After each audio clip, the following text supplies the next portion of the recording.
നമ്മൾ എന്താണ് simple fruit അല്ലെ, ലഘു ഫ്രൂട്ട്സിനെ കുറിച്ച് പറഞ്ഞു അല്ലെ. അതെന്താണ്? ഒരു ഫ്ലവറിൽ നിന്ന് ഒരു ഫ്രൂട്ട് ഡെവലപ്പ് ചെയ്യുന്നു. അതാണ് എന്ത്? സിമ്പിൾ ഫ്രൂട്ട്സ് അല്ലെങ്കിൽ ലഘു ഫ്രൂട്ട്സ് എന്ന് പറയുന്നത്. ഓക്കെ, അപ്പൊ ഇവിടെ നമുക്ക് ഫ്രാഞ്ചിപ്പാനി ഫ്ലവറിന്റെ പിക്ചർ ഉണ്ട് അല്ലെ. എന്താണ് ഫ്രാഞ്ചിപ്പാനി?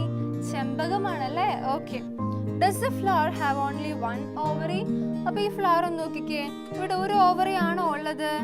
അല്ല അല്ലെ, ഒരു ഓവറി അല്ല. No. If so, how many fruits may be formed from one flower? അങ്ങനെയാണെങ്കിൽ ഒരു ഫ്ലവറിൽ നിന്ന് എന്തോരം ഫ്രൂട്ട്സ് ഡെവലപ്പ് ചെയ്യും? ഒന്നിൽ കൂടുതൽ ഡെവലപ്പ് ചെയ്യും അല്ലേ, കാരണം ഒരു ഓവറി അല്ല ഉള്ളതല്ലേ. കാരണം എന്താണ്? നമുക്കറിയാലേ, ഫ്രൂട്ട് എവിടെ നിന്നാണ് ഡെവലപ്പ് ചെയ്യുന്നത്? ഓവറിയിൽ നിന്നാണ് അല്ലേ. Ovary develops into A fruit നമ്മൾ പഠിച്ചു. അപ്പൊ ഒന്നിൽ കൂടുതൽ ഓവറി ഉണ്ടെങ്കിൽ എന്താണ്? മോർ ദാൻ വൺ ഫ്രൂട്ട് ഉണ്ടാവും അല്ലേ. അപ്പൊ എക്സാമ്പിൾ ആരാണ്? ഫ്രാഞ്ചിപ്പാനി, ചെമ്പകമാണല്ലേ. ഓക്കെ, അപ്പൊ ക്ലിയർ അല്ലേ? അപ്പൊ നമ്മൾ നേരത്തെ സിമ്പിൾ ഫ്രൂട്ട്സിനെ കുറിച്ച്, അതായത് ലഘുഫലങ്ങളെ കുറിച്ച് പഠിച്ചു അല്ലേ. ഓക്കെ, ഇനി നമ്മൾ അടുത്തത് പഠിക്കാൻ പോകുന്നതാണ് അഗ്രിഗേറ്റ് ഫ്രൂട്ട്സ് അല്ലെങ്കിൽ പുഞ്ചഫലങ്ങൾ. ഓക്കെ, അപ്പോൾ if more than one fruit, okay, more than one fruit is formed from a flower, such fruits are called aggregate fruits. Okay, എന്താണ്? ഒന്നിൽ കൂടുതൽ ഫ്രൂട്ട്സ് ഒരു ഓവറിൽ നിന്ന് അല്ലെ, സോറി ഫ്ലവറിൽ നിന്ന് അല്ലേ. അപ്പൊ ഒന്നിൽ കൂടുതൽ ഓവർ ഉള്ളത് കൊണ്ടല്ലേ ഒന്നിൽ കൂടുതൽ ഫ്രൂട്ട്സ് ഡെവലപ്പ് ചെയ്യുന്നത്. ഓക്കെ, അപ്പൊ അതുകൊണ്ട് തന്നെ ഒരു ഫ്ലവറിൽ നിന്ന് ഒന്നിൽ കൂടുതൽ ഫ്രൂട്ട്സ് ഡെവലപ്പ് ചെയ്യുന്ന അത്തരം ഫ്രൂട്ട്സിനെ നമ്മൾ എന്ത് പറയുന്നത്? അഗ്രിഗേറ്റ് ഫ്രൂട്ട്സ് അല്ലെങ്കിൽ പുഞ്ചഫലങ്ങൾ എന്ന്. ക്ലിയർ ആണോ? ഓക്കെ, അപ്പൊ അതിന് എക്സാമ്പിൾസ് ആണ് ഇവിടെ കാണുന്ന കസ്റ്റാർഡ് ആപ്പിൾ അല്ലെ. എന്താണ് കസ്റ്റാർഡ് ആപ്പിൾ? സീതപ്പഴമാണ് അല്ലേ. ഓക്കെ, പിന്നെന്താണ്? പോളി ആൽത്തിയ ഫ്രൂട്ട്സ്, അതായത് അരണമരക്കായ. ഓക്കെ, പിന്നെന്താണ്? ബ്ലാക്ക്ബെറി ഒക്കെ എന്താണ്? പുഞ്ചഫലങ്ങൾക്ക് അല്ലെങ്കിൽ അഗ്രിഗേറ്റ് ഫ്ലവേഴ്സിന്, സോറി അഗ്രിഗേറ്റ് ഫ്രൂട്ട്സിന് എക്സാമ്പിൾ ആണ്. ഓക്കെ, പുഞ്ചഫലങ്ങൾ അല്ലെങ്കിൽ അഗ്രിഗേറ്റ് ഫ്രൂട്ട്സ്, അതായത് എന്താണ്? ഒരു ഫ്ലവറിൽ നിന്ന് ഒന്നിൽ കൂടുതൽ ഫ്രൂട്ട്സ് ഡെവലപ്പ് ചെയ്യാണ്. അതായത് അതിന്റെ അർത്ഥം എന്താണ്? അതിന് ഒന്നിൽ കൂടുതൽ ഓവറി ഉണ്ടായിരുന്നിരിക്കണം അല്ലേ. കാരണം എന്താ? ഓവറിയാണ് ഡെവലപ്പ് ചെയ്ത് ഫ്രൂട്ട് ആവുന്നത്. ഓക്കെ, നെക്സ്റ്റ് ആണ് നമ്മൾ ഇനി അടുത്തത് ജാക്ക് ഫ്രൂട്ടിനെ കുറിച്ച് പഠിക്കാൻ പോകും. അപ്പൊ നമ്മൾ സിമ്പിൾ ഫ്രൂട്ട് പഠിച്ചു, അഗ്രിഗേറ്റ് ഫ്രൂട്ട് പഠിച്ചു. ഇനി അടുത്തതാണ് മൾട്ടിപ്പിൾ ഫ്രൂട്ട്സ്. ഓക്കെ, മൾട്ടിപ്പിൾ ഫ്രൂട്ട്സിലെ എക്സാമ്പിൾ ആണ് jack fruit. Okay, so have you seen the flower of the jack tree? നമ്മൾ എന്താണ് ഈ ചക്കയുടെ ഫ്ലവർ കണ്ടിട്ടുണ്ടോ? നമ്മൾ കണ്ടിട്ടുണ്ടല്ലേ. Many small flowers are arranged on a stalk. Observe the inflorescence of the jack tree using a hand lens. നമുക്കറിയാം അല്ലെ, ഒരു ചക്ക നമ്മൾ നോക്കുമ്പോൾ എന്താണ്? കുറെ പൂങ്കുലകൾ പോലെ, അതൊരു ഇൻഫ്ലോറസൻസ് ആണല്ലേ. അതായത് നമുക്ക് കാണാല്ലേ എന്താണ്? ചക്കച്ചോളകൾ നമ്മൾ കഴിച്ചിട്ടുണ്ട്. നമ്മൾ ചക്ക കഴിച്ചിട്ടുണ്ടല്ലേ, നമുക്ക് ഇഷ്ടമാണ് ചക്ക കഴിക്കാനല്ലേ. അപ്പൊ എന്താണ്? അതിൽ കാണുന്ന ഓരോ ചോളയും എന്താണ്? ഓരോ ഫ്ലവർ ആണ്. ഓക്കെ, മനസ്സിലായോ? അപ്പൊ മെനി സ്മോൾ ഫ്ലവേഴ്സ്, കുറേ ചെറിയ ഫ്ലവേഴ്സ്, അതായത് ഈ കാണുന്ന ചക്കച്ചോളൊക്കെ എന്താണ്? ഫ്ലവേഴ്സ് ആണ്. അതൊക്കെ എന്താണ്?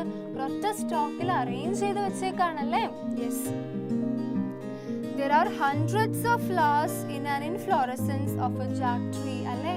ഒരു പൂങ്കുലയിൽ എന്താണ്? hundreds of, നൂറുകണക്കിന് എന്താണ്? ഫ്ലവേഴ്സ് കാണാൻ പറ്റും ഒരു പൂങ്കുലയിൽ. Okay, can you imagine the number of fruits formed from this inflorescence? അപ്പൊ അതുപോലെ തന്നെ എന്താണ്? ഒത്തിരി ഫ്രൂട്ട്സും ഈ ഇൻഫ്ലോറസൻസിൽ നിന്ന് ഡെവലപ്പ് ആവും അല്ലേ. Okay, each such fruit is a chakkachula and the seed is called as a chakkakuru. Okay, അപ്പൊ എന്താണ്? ഓരോ അത്തരം ഫ്രൂട്ടിന് നമ്മൾ എന്ത് പറയും? ചക്കച്ചുള എന്ന് പറയും അല്ലേ. നമ്മൾ കഴിക്കുന്ന ചുള എന്താണ്? അത്തരം ഫ്രൂട്ടിന് നമ്മൾ എന്ത് പറയും? ചക്കച്ചുള എന്ന് പറയും അല്ലേ.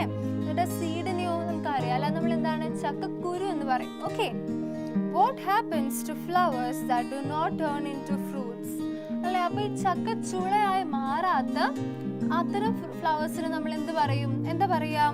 അവർ ചക്ക ചവണിയായിട്ട് മാറും അല്ലെ. ആ നാര് നാര് പോലെയുള്ളതിനാണ് നമ്മൾ ചക്ക ചവണി എന്ന് പറയുന്നത്. ഓക്കെ, അപ്പൊ എന്താണ്? ഈ ജാക്ക് ഫ്രൂട്ടിന്റെ സെക്ഷൻ കണ്ടാൽ അറിയാലേ, ഇവയൊക്കെ എന്താന്നാ പറയുന്നത്? ചക്കച്ചുളയാണല്ലേ. എന്താണ്? ഒരു ഇൻഫ്ലോറസൻസ് ഓഫ് ഫ്ലവേഴ്സ് ആണ് അല്ലേ. Okay, they are all arranged inside a common covering as a single fruit അല്ലേ. ഇതൊക്കെ എന്താണ്? ഒരു സിംഗിൾ ഫ്രൂട്ട് ആയിട്ട് നമുക്കൊരു കോമൺ കവറിംഗിൽ ഇതിനൊക്കെ കാണാൻ പറ്റും അല്ലേ.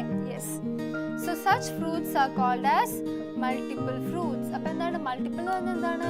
കുറെ ഉണ്ടല്ലേ, കുറെ ഫ്രൂട്ട്സ് ഉണ്ടല്ലേ, നമുക്ക് കാണാൻ പറ്റില്ല ഒരു ഒറ്റ ഇൻഫ്ലോറസൻസില്. അപ്പൊ ക്ലിയർ അല്ലേ? അപ്പൊ അതുപോലെ തന്നെ ഒരു എക്സാമ്പിൾ തന്നെയാണ് പൈനാപ്പിളിന്റെ കേസും അല്ലെ. പൈനാപ്പിൾ എന്താണ്? കണ്ടോ, കുറേ ക്ലസ്റ്റർ ഓഫ് ഫ്ലവേഴ്സ് കാണാല്ലേ നമുക്ക്. ഓക്കെ, അപ്പൊ അത് എന്തായി മാറി? ഇതുപോലെ തന്നെ ജാക്ക് ഫ്രൂട്ട് പോലെ തന്നെ എന്താണ് ഒരു കോമൺ കവറിംഗിൽ നമുക്ക് കാണാം അല്ലേ? ഇഷ്ടംപോലെ എന്താണ് ഇൻഫ്ലോറസൻസ് അല്ലേ? കുറെ സ്മോൾ ഫ്ലവേഴ്സ് ആർ അറേഞ്ച്ഡ് അല്ലേ? ക്ലിയർ അല്ലേ? Okay. Which is more in a jackfruit, the fruit or the unfertilized flowers that do not become fruit? ഏറ്റവും കൂടുതൽ എന്താ കാണാൻ പറ്റുക? ചക്കച്ചവണിയാണല്ലേ? അൺഫെർട്ടിലൈസ്ഡ് ആയിട്ടുള്ള ഫ്ലവേഴ്സ് ആണ് കൂടുതൽ നമുക്ക് കാണാൻ പറ്റുന്നത്. ഓക്കെ, ക്ലിയർ അല്ലേ? അപ്പൊ നമ്മള് മൾട്ടിപ്പിൾ ഫ്രൂട്ട്സ് അല്ലെങ്കിൽ സംയുക്ത ഫലങ്ങളെ കുറിച്ച് പഠിച്ചു അല്ലേ? അപ്പൊ എന്താ അതിന്റെ ഡെഫിനിഷൻ വൈസ് ഒന്ന് നോക്കിയാലോ? നോക്കാം അല്ലേ? Okay. If more than one fruit is formed from many flowers that fuse together inside a common covering as a single fruit is called multiple fruits. Example എന്തൊക്കെയാണ്? jackfruit and pineapple. അപ്പോൾ എന്താ ഇവിടെ പറയുന്നത്? എന്താണ് സംയുക്ത ഫലങ്ങൾ? എന്താണ് മൾട്ടിപ്പിൾ ഫ്രൂട്ട്സ് എന്ന് അവർ പറയുന്നത്? അതായത് ഇവരെന്താണ് ഒരൊറ്റ സിംഗിൾ ഫ്രൂട്ട് ആയിട്ട് നമ്മളെ തോന്നിപ്പിക്കും അല്ലേ? അതായത് എന്താണ് ഒരു സിംഗിൾ കവറിംഗ് അല്ലേ? എന്താ പറയുന്നേ? ഒരു കോമൺ കവറിംഗ് ഉണ്ട്, ഒരു സിംഗിൾ കോമൺ കവറിംഗിന്റെ ഉള്ളില് ഒരു സിംഗിൾ ഫ്രൂട്ട് ആയിട്ട് നമ്മൾ തോന്നിപ്പിക്കുകയാണ് അല്ലേ? ഈ ജാക്ക് ഫ്രൂട്ടും പൈനാപ്പിളും കണ്ട എന്താ അതിന്റെ ഉള്ളിൽ കുറെ ഫ്രൂട്ട്സ് ഉണ്ടെന്ന് നമുക്ക് തോന്നുവോ? ഇല്ല, തോന്നില്ല അല്ലെ? അതൊരൊറ്റ ഫ്രൂട്ട് ആയിട്ട് നമ്മളെ തോന്നിക്കുള്ളൂ അല്ലെ? അപ്പൊ ശരിക്കും എന്താ നമ്മളെ പറ്റിക്കുകയാണല്ലേ? നമ്മൾ എന്താ വിചാരിച്ചത്? അവരൊറ്റ ഫ്രൂട്ടാന്ന് വിചാരിച്ചത്. പക്ഷെ എന്താണ് അവരെന്തായിരുന്നു? ഒത്തിരി ഫ്ലവേഴ്സിൽ നിന്ന് ഫോം ചെയ്ത ഒന്നിൽ കൂടുതൽ ഫ്രൂട്ട്സ് ആണ് അല്ലെ? ഇവ ഫ്യൂസ് ചെയ്തു അല്ലെ? ഇതൊക്കെ ഫ്യൂസ് ചെയ്ത് ഒരൊറ്റ കോമൺ കവറിംഗില് ഒരൊറ്റ ഫ്രൂട്ട് ആയിട്ട് മാറി അല്ലെ? അതിന് എക്സാമ്പിൾസ് ആരൊക്കെയാണ്? Jack fruit and pineapple. Okay, അപ്പൊ നമുക്ക് ഇനി വീട്ടില് അമ്മ ചക്ക മുറിക്കുമ്പോ അല്ലെങ്കിൽ പൈനാപ്പിൾ മുറിക്കുമ്പോ നമുക്ക് പറഞ്ഞു കൊടുക്കാല്ലേ ഇവർ നമ്മളെ പറ്റിച്ച കഥ അല്ലേ? ഓക്കെ. നെക്സ്റ്റ് ആണ് ദ ഡിസ്ഗൈസ്ഡ് അല്ലെ? എന്തോ ഒരു വ്യത്യാസം ഉണ്ടല്ലേ? ഡിസ്ഗൈസ് എന്ന് വെച്ചാൽ എന്താണ്? ഒരു വ്യത്യാസം, ഒരു പൊതുവിൽ നടന്നതിൽ നിന്നും കുറച്ച് വ്യത്യാസപ്പെട്ട് അതുകൊണ്ട് തന്നെ ഒന്ന് മാറ്റി നിർത്തപ്പെട്ട എന്നൊക്കെ ഒരു മീനിങ് ആണ് ഈ കോണ്ടെക്സ്റ്റിൽ നമുക്ക് ഇതിന് വരുന്നത്. അപ്പൊ നമുക്ക് എങ്ങനെയാന്ന് നോക്കാം. ഓക്കെ.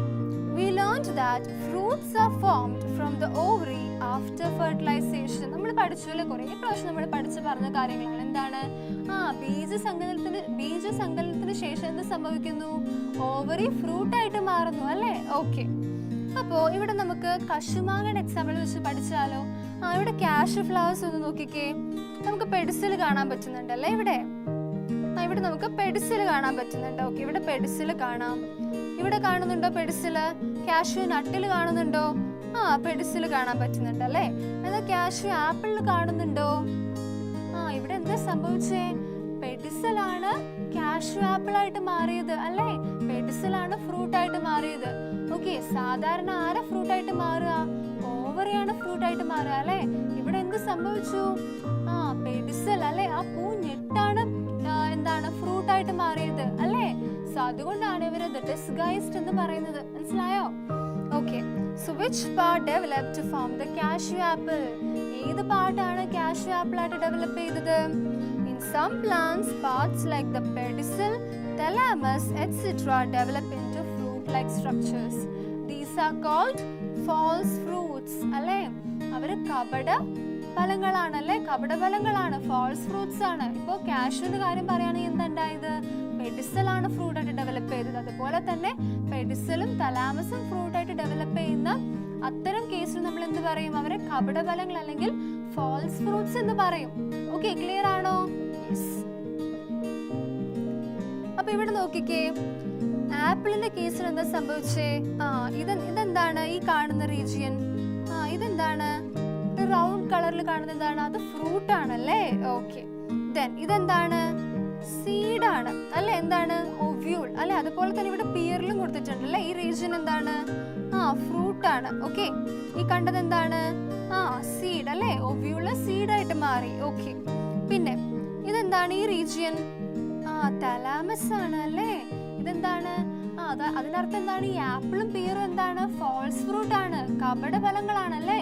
ഓവറിൽ നിന്നാണോ ഫ്രൂട്ട് ആയത്? അല്ല അല്ലേ? ഓവറിൽ നിന്നായ ഫ്രൂട്ട് എന്താണ്? ഇവിടെ കാണുന്നുണ്ട് നമുക്കല്ലേ? ഇവിടെ കാണാം അല്ലേ? പക്ഷെ എന്താണ്? തലാമസ് ആണ് ഫ്രൂട്ട് ആയിട്ട് മാറിയത് അല്ലേ? തലാമസ് ആണ് ഒരു ഫുൾ ഫ്രൂട്ട് ഫ്രൂട്ട് ആയിട്ട് നമുക്ക് ഇവിടെ കാണാൻ പറ്റുന്നത്. Okay, so you have already studied how the seeds of a plant are dispersed. അല്ലേ, നമ്മൾ പഠിച്ചു അല്ലേ സീഡ്സ് എങ്ങനെ ഡിസ്പേഴ്സ്ഡ് ആവുന്ന കാര്യങ്ങളൊക്കെ നമ്മൾ പഠിച്ചു. Okay, explain the advantage of false fruits based on seed dispersal. Examine apple and cashew apple and find out the true fruit and the false fruit. Okay, അപ്പോൾ ഇവിടെ കണ്ടോ നമ്മൾ നോക്കി മനസ്സിലാക്കിയാൽ എന്താണ്, ആപ്പിളിൽ എന്താണ് തലാമസ് ആണ് ഡെവലപ്പ് ആയത്, പിയറിലും എന്താണ് തലാമസ് ആണ് ഡെവലപ്പ് ആയത് അല്ലേ. ഓക്കെ, അപ്പോൾ സീഡിന്റെ കേസ് പറയുകയാണെങ്കിലോ ഒവ്യൂള് സീഡായിട്ട് മാറിയത് നമുക്ക് ഇവിടെ കാണാം അല്ലേ, ഇവിടെ കാണാം. ഓക്കെ, അപ്പോൾ ക്ലിയർ അല്ലേ? നെക്സ്റ്റ്, അപ്പോൾ ഇവിടെ നമുക്ക് എന്താണ്, ഇവിടെ സ്ട്രോബെറിയുടെ പിക്ചർ കൊടുത്തിട്ടുണ്ട്, ചില്ലിയുടെ പിക്ചർ കൊടുത്തിട്ടുണ്ട്, അരക്കനട്ടിന്റെ പിക്ചറും കൊടുത്തിട്ടുണ്ട് അല്ലേ. ഓക്കെ, അപ്പോൾ ഇതിൽ നമുക്ക് കുറച്ച് റൈറ്റിങ്സും കൊടുത്തിട്ടുണ്ടല്ലേ ഇവിടെ. അപ്പോൾ ഇതിൽ ഓരോന്നിനും ചേരുന്നത് ഏതാണെന്ന് നോക്കണം. ഓക്കെ, അപ്പോൾ ആദ്യം എന്താണ് അരക്കനട്ട് അല്ലേ, ഇതെന്താണ് അരക്കനട്ട് ആണല്ലേ. അപ്പോൾ ഇവിടെ എന്താ, ഇവിടെ ഒരു പൂങ്കല പോലെ നമുക്ക് കാണാം അല്ലേ. പൂങ്കല എന്താണ്, ഇൻഫ്ലോറസൻസ് ആണല്ലേ. അപ്പോൾ എന്താണ് അരക്കനട്ട് എന്താണ്, flowers are scene as inflorescence അല്ലേ. അപ്പോൾ ഇവിടെ എന്താ പറയാൻ പറ്റുക, ഒരു ഇൻഫ്ലോറസൻസ് പോലെ ഒരു പൂങ്കല പോലെ നമുക്ക് അരക്കനട്ടിന്റെ ഫ്ലവേഴ്സ് കാണാം അല്ലേ. ഓക്കെ, ദെൻ സ്ട്രോബെറിയുടെ കേസിൽ എങ്ങനെയാണ്, ഒന്നിൽ കൂടുതൽ ഓവറി കാണാം അല്ലേ, more than one ovary in a flower അല്ലേ. യെസ്, ദെൻ ചില്ലിയുടെ കേസിൽ എന്താണ്, flowers are seen one by one അല്ലേ. ഇവിടെ എന്താണ് ഫ്ലവേഴ്സ് എന്താണ്, വൺ ബൈ വൺ ആയിട്ട് നമുക്ക് ഇവിടെ ഫ്ലവേഴ്സ് കാണാം അല്ലേ. ക്ലിയർ അല്ലേ? Okay, yes. സോ ഇതാണ് നമ്മുടെ ചാപ്റ്റർ. സിമ്പിൾ അല്ലേ? നമ്മൾ ജസ്റ്റ് എന്താണ് നന്നായിട്ട് ബേസ് നന്നായിട്ട് അറിഞ്ഞിരിക്കണം. ഓക്കെ, ഓരോ പാർട്ട് എന്താണ്, അതിന്റെ ഫംഗ്ഷൻ എന്താണ്, പിന്നെ ഓരോന്ന് എന്തായി മാറുന്നു, ഇവയൊക്കെ നമ്മൾ ബേസ് നന്നായിട്ട് പഠിച്ചാൽ നമുക്ക് ഇതിന്റെ ആപ്ലിക്കേഷൻ ലെവലിൽ ചിന്തിച്ച് ആൻസർ ചെയ്യാൻ പറ്റും. Okay, yes. അപ്പൊ നമുക്കെന്നാ ഈ ചാപ്റ്ററിൽ കുറച്ച് ഇമ്പോർട്ടൻറ്റ് ക്വസ്റ്റ്യൻസും ആൻസേഴ്സ് നോക്കിയാലോ? ഓക്കെ, അപ്പൊ ഫസ്റ്റ് ക്വസ്റ്റ്യൻ നോക്കാം. Observe the picture. അപ്പൊ ഇത് എന്തിന്റെ പിക്ചറാ? പാവക്കയുടെ ആണല്ലേ, ബിറ്റർ ഗോർഡിന്റെ പിക്ചറാ കാണുന്നത് അല്ലേ. Okay, what inferences can be made about bitter gourd flower. അപ്പോൾ ഈ പാവക്കയുടെ പിക്ചറിൽ നിന്ന് ബിറ്റർ ഗോർഡ് ഫ്ലവറിനെ കുറിച്ച് എന്തൊക്കെയായിരിക്കും നമുക്ക് ഒബ്സർവ് ചെയ്യാൻ പറ്റുന്നുണ്ടാവും, എന്തൊക്കെ ഇൻഫറൻസസ്, എന്തൊക്കെ കൺക്ലൂഷൻസ് നമുക്ക് പറയാൻ പറ്റും? എന്തൊക്കെയാണ്? മോർ ദാൻ വൺ ഒവ്യൂൾ ഉണ്ടായിരുന്നിരിക്കണം അല്ലേ. ബിറ്റർ ഗോർഡിന്റെ ഫ്ലവറിൽ അതിന്റെ ഓവറിയുടെ ഉള്ളില് ഒന്നിൽ കൂടുതൽ ഒവ്യൂൾസ് ഉണ്ടായിരുന്നിരിക്കണം. അതുകൊണ്ടാണ് എന്ത്, ഈ ബിറ്റർ ഗോർഡിൽ കുറേ സീഡുകൾ നമുക്ക് ഇവിടെ കാണാൻ പറ്റുന്നത് അല്ലേ. ഓക്കെ, സോ എന്താ പറയാം, more than one ovule is seen inside the ovary of bitter gourd flower. Therefore, more seeds are present in bitter gourd അല്ലേ. ഈ ബിറ്റർ ഗോർഡിൽ നമുക്ക് കുറേ സീഡ്സ് കാണാം. അതിനർത്ഥം ബിറ്റർ ഗോർഡിന്റെ ഫ്ലവറിൽ ഒന്നിൽ കൂടുതൽ എന്തുണ്ടായിരുന്നുണ്ടായിരിക്കണം, ഒവ്യൂൾ ഉണ്ടായിരുന്നത് കൊണ്ടായിരിക്കണം അല്ലേ. ക്ലിയർ അല്ലേ? Okay, second question. Parts like petals, androecium, etc. wither and fall down after fertilization. നമ്മൾ പഠിച്ചു അല്ലേ, ഫെർട്ടിലൈസേഷന് ശേഷം, ബീജസങ്കലനത്തിന് ശേഷം എന്ത് സംഭവിക്കും? കൊറോള, പെറ്റൽസ് അല്ലെ, ഇതളുകളും പിന്നെന്താണ് ആൻഡ്രീഷ്യം, കേസരപ്പുടും ഒക്കെ എന്താണ് വാടി കൊഴിഞ്ഞു പോകുന്നുണ്ട്. The pedicel, thalamus and calyx become stronger. Explain the reason. പക്ഷെ എന്താണ് പെഡിസൽ അല്ലെ, പെഡിസൽ എന്താണ് പൂഞ്ഞിട്ട് അല്ലെ, തലാമസ് എന്താണ് പുഷ്പാസനം, കാലിക്സ് എന്താണ് വിതളങ്ങൾ, ഇവയൊക്കെ എന്താണ് കൂടുതൽ സ്ട്രോങ്ങർ ആവുക ചെയ്യുന്നത്. അതിന്റെ റീസൺ എന്തൊക്കെയാണ് നോക്കാം. ഫസ്റ്റ് റീസൺ എന്താണ്, pedicel becomes strong to hold the fruit അല്ലെ. പെഡിസൽ പൂഞ്ഞിട്ട് എന്തിനാ സ്ട്രോങ് ആവുന്നേ? ഫ്രൂട്ടിനെ നല്ല സ്ട്രോങ് ആയിട്ട് ഹോൾഡ് ചെയ്ത് പിടിക്കാനാണല്ലേ. Okay, then thalamus becomes strong on which ovary becomes fruit അല്ലേ. thalamus എന്തിനാ സ്ട്രോങ് ആവുന്നത്? thalamus എന്താണ് പുഷ്പാസനാണല്ലേ. അപ്പൊ ഫ്ലവർ ഫുൾ ഇരിക്കുന്നത് എന്തിലാണ്? ഈ തലാമസിലായിരിക്കുന്നേ അല്ലേ. ഓക്കെ, അപ്പൊ എന്താണ് അതിന്റെ ഓവറി ഫ്രൂട്ട് ആവുമ്പോ പ്രോപ്പർ ആയിട്ട് ഹോൾഡ് ചെയ്യണ്ടേ. അപ്പൊ അതിന് വേണ്ടിയിട്ടാണ് തലാമസ് സ്ട്രോങ് ആവുന്നത്. ഓക്കെ, ദെൻ കാലിക്സോ, കാലിക്സ് എന്തിനാ സ്ട്രോങ് ആവുന്നേ? Calyx may remain attached as a strong fleshy structure to hold the fruit അല്ലേ.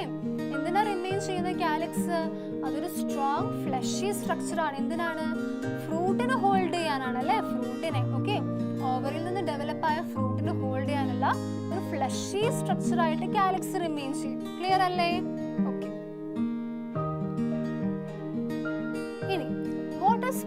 പോളിനേഷൻ. എന്താണ് പരാഗണം? എന്തായിരുന്നു പരാഗണം? പറഞ്ഞേ. നമ്മൾ ഡീറ്റെയിൽ ആയിട്ട് പഠിച്ചതാണല്ലേ, ആർക്കും അതിലൊരു കൺഫ്യൂഷൻ വരാൻ പാടില്ല. ഓക്കെ, എന്താണ് പരാഗണം? ട്രാൻസ്ഫർ ഓഫ് പോളൻ ഗ്രെയിൻസ് ആണല്ലേ, from the anther to the stigma അല്ലേ. എന്താണ്? പരാഗരേണുക്കളെ ആന്തറിൽ നിന്നും അല്ലെ പരാഗയിൽ നിന്നുമുള്ള പരാഗരേണുക്കളെ സ്റ്റിഗ്മ പരാഗണ സ്ഥലത്തിലേക്ക് നിക്ഷേപിക്കുന്ന ആ ഒരു പ്രക്രിയയാണ് എന്ത്? പരാഗണം അല്ലെങ്കിൽ പോളിനേഷൻ. ക്ലിയർ അല്ലേ? Okay, next, what are pollinating agents? എന്താണ് പോളിനേറ്റിംഗ് ഏജന്റ്സ്? എന്താണ്? പരാഗണത്തെ സഹായിക്കുന്നവരാണല്ലേ, പോളിനേഷനെ എയ്ഡ് ചെയ്യുന്ന അല്ലെങ്കിൽ പോളിനേഷനെ ഹെൽപ്പ് ചെയ്യുന്നവരാണ്. Okay, so the factors that help pollination are called pollinating agents. Clear അല്ലേ?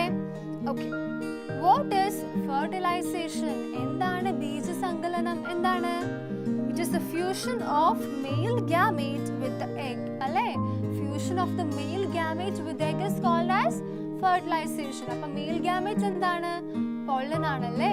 ഫീമെയിൽ ഗാമറ്റ് എന്താണ്? എഗ് ആണ്. അപ്പോൾ ഈ പോളനും എഗും തമ്മിലുള്ള ഫ്യൂഷൻ അല്ലെ, അതാണ് എന്ത്? ഫെർട്ടിലൈസേഷൻ അല്ലെങ്കിൽ ബീജസങ്കലനം. ക്ലിയർ ആണോ? ക്ലിയർ അല്ലേ എല്ലാവർക്കും? ഓക്കെ, സോ അപ്പോൾ ഇതാണ് നമ്മുടെ ചാപ്റ്റർ. അപ്പോൾ എല്ലാവർക്കും എളുപ്പമായിട്ട് എല്ലാ കാര്യങ്ങളും മനസ്സിലായില്ലേ? കോംപ്ലിക്കേഷൻ ഒന്നും ഇല്ലല്ലോ. ഇനിയിപ്പോൾ എന്തെങ്കിലും ഡൗട്ട് ഉണ്ടെങ്കിൽ നിങ്ങൾ കമന്റ് സെക്ഷനിൽ ചോദിക്കാം. Okay, so thank you.